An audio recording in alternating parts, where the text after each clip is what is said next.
que dans l'avènement du leadership, puisqu'on doit parler de leadership, nous sommes appelés à évoquer ici le rôle fondamental que joue l'enseignement, l'éducation, la formation et l'acquisition du savoir. Ce rôle-là, il n'est pas essentiel au leadership, il lui est consubstantiel.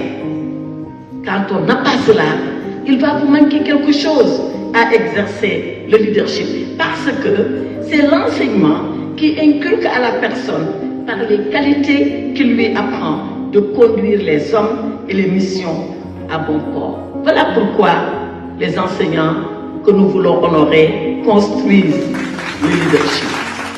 Mais c'est quoi le leadership? Qu'est-ce que c'est que le leadership? On en parle tous les jours.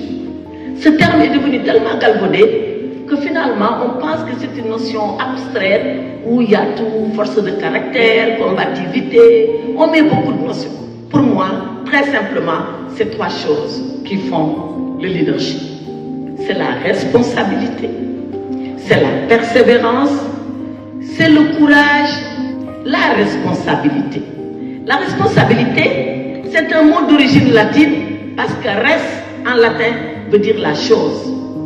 Et la responsabilité, c'est quand la personne est capable d'examiner les choses, de voir les choses telles qu'elles sont et de dire je refuse que ces choses-là s'imposent à moi. Bien au contraire, c'est moi qui vais m'imposer aux choses, je vais les dominer, je vais les surmonter et je vais les maintenir. C'est ça le sens de la responsabilité. On pense souvent que le responsable, c'est celui qui règle tout, qui porte tous les problèmes du monde sur ses épaules.